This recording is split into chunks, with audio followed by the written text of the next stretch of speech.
Kemarin aku mampir di salah satu kafe di daerah Bintaro bernama Serona Coffee. Uniknya, 60% dari pekerja di kafe ini adalah teman disabilitas tuli dan teman disabilitas perkembangan loh. Yuk kita kenalan dengan foundernya. Perkenalkan, nama saya Ramadan Al-Qarul Akbar, umur saya 21 tahun. Pekerjaan sehari-hari saya koas di daerah Purwokerto. Sambil berbisnis, ada beberapa lini bisnis yang saya jalankan. Secara khusus, Serona Coffee mempunyai 2 pekerja disabilitas perkembangan, yaitu autism dan autism tuli.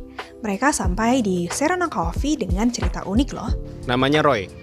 Roy ini dari awal kita buka sampai sekarang dia masih bekerja di sini. Dia itu teman autis yang juga teman tuli. Kira-kira kayak gitu. Jadi waktu dia masuk dianterin sama keluarganya, sama ayah ibunya. Bukan masuk, wawancara. Hari pertama wawancara dia dianterin. Pas lagi kita wawancara dia nggak mau untuk speak up, maksudnya pakai bahasa isyarat. Dia nggak mau untuk ngobrol. Intinya dia terus ngeliat ke arah ibunya. Terus kebetulan saya dan juga Feiruzaki di basic kedokteran, kita menduga di sini sebenarnya dia ada sedikit trauma nih untuk ngobrol dengan teman-teman normal. Sampai akhirnya kita putuskan untuk diterima. Seenggaknya waktu itu niat kita, ya udah biar dia belajar di sini walaupun nggak punya basic dan juga bisa diterapi di sini. Sekitar 1-2 minggu nih dia benar-benar ditemenin sama orang tua. Jadi orang tua nunggu aja ngeliatin karena dia takut untuk ngantar makanan ke orang, untuk ngobrol sama orang lain dia takut. Sampai akhirnya setelah 2 minggu itu orang tua mulai ngelepas perlahan-lahan dan sampai sekarang malah dia udah kesini sendiri, pulang sendiri, pergi pagi pulang malam juga dia nggak masalah. Jadi sekarang malah udah bisa bercanda-canda, berkomunikasi. Yang tadinya dalam tanda kutip takut ketemu orang, sekarang malah dia yang suka bercandain orang lagi, suka ngebully dalam tanda kutip teman-teman normal justru gitu. Ketika mengalami sakit, teman-teman disabilitas perkembangan cenderung sulit untuk mengekspresikan rasa sakitnya. Mereka juga tidak menyadari tingkat keparahan penyakit dan tidak tahu bagaimana merespon ketika mengalami gejala penyakit. Hal tersebut dapat berakibat salah diagnosis yang malah membahayakan teman-teman penyandang disabilitas perkembangan. Ada satu namanya Ulfa. Ulfa ini dia mengekspresikan rasa sakit itu kadang dia itu lebih ke ngomong saya sakit atau orang tuanya yang ngomong. Jadi gak usah kesana-sana deh, ngomongin tentang dia pengen makan, pengen minum, itu teman-temannya sendiri yang harus ngingetin. Jadi orang tua udah nitip kalau Ulfa ini harus diingetin untuk makan dan minum. Intinya dia harus diajarin, harus dikasih arahan langsung. Mau ngapain, lap meja kita harus kasih tahu. Jadi untuk inisiatif mungkin kecil untuk teman-teman autis, tapi mereka bisa kita direct langsung lah, kasih tahu lah. Jadi emang mereka tuh apapun itu harus di direct langsung kasih tahu. Intinya kayak gitu sih. Permasalahan sakit menjadi hal yang diperhatikan oleh Serona Coffee loh. Hal tersebut adalah upaya untuk menunjang kesejahteraan pekerja mereka, terlebih pekerja disabilitas. Kebetulan ownernya di sini 2 kedokteran. Jadi mereka justru bukannya kita toleransi lagi, justru kita perhatikan ke arah sana.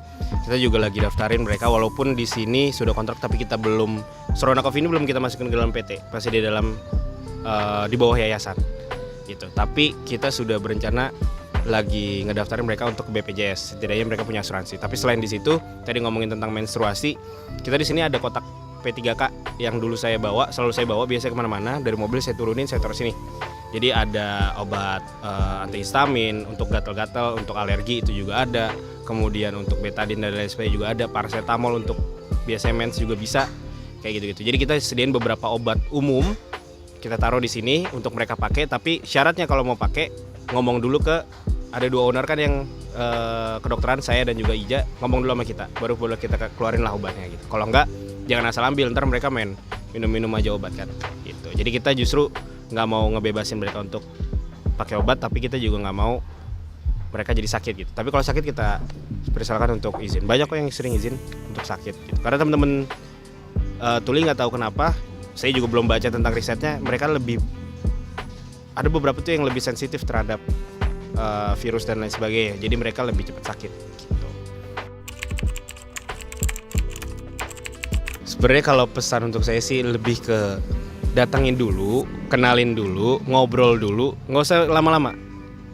1 hari aja ngobrol, 1 kali 12 jam aja ngobrol bareng sama mereka, tahu keluhannya mereka, dengerin cerita mereka, baru boleh bersuara bahwa mereka berbeda apa enggak.